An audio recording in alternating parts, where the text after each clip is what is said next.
ደብረ ጽዮን እኛ ደመሰስን እንጂ አልተደመሰስንም ጨዋታ መጫወት ጀምሯል። ትላንትና መዘንጋት የለበትም። በነገራችን ላይ ትላንትና እዚህ ሁሉ ማጥ ውስጥ ሰሜን እዝን ለመውጋት ያበቃው ይሄ ደብረ ጽዮን ስብስብ የስልጣን ፍላጎትን ለማርካት በተካሄደ ርቀት ነው። ደብረ ጽዮን እሱ ወደ ስልጣን እንዲመጣ መቀሌ ከተማ ጠቅላላ ተቆፍሮ ልክ እንደ ሐዋሳ ሐይቅ የትግራይ ህዝብ ደም ፈሶ የደም ሐይቅ ቢሆን ጉዳዩ አይደለም፣ ጥሩ መኝታ ይወስዷል። ያ ባይሆን ኖሮ የስልጣን ጥያቄ ኢቭን መነሳት አለበት።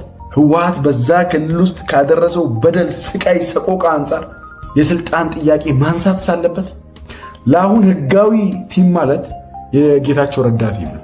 የደብረ ጽዮን ቲም ህጋዊ ይሆን የነበረው ፌዴራል ምርጫ ቦርድ ባስቀመጠው ወይ መሰረት መሄድ ቢችል ነበር። ከዚህ ጋር ተያይዞ የነ ደብረ ጽዮን ስብስብ ቴዲ የችግር አንቴና ነው አይደል ያለው። ከአንቴናም ከፍ ያለው እነኚህ የችግር ዲሾች ናቸው። ሳተላይታቸው ጠቅላላ ችግር ነው። ደብረ ጽዮን ጭንቅላቱ ላይ ያሉ ሳተላይቶች በሙሉ 10 ሳተላይት ቢኖረው 10ሩም ደም ማፍሰስ ነው፣ ሰው መግደል ነው፣ ንብረት ማውደም ነው፣ ጦርነት መቀስቀስ ነው። 9ኙን ጨርሶ 10ኛው ላይ ራሱ በስልጣን መቀመጥ ነው። የትግራይ ህዝብ መሮታል፣ በቅቶታል፣ ሰልችቶታል። የትግራይ ህዝብ ለደብረ ጽዮን ብሎ የሚወረውረው እንቧይ የለም፣ ጥይት ቀርቶ።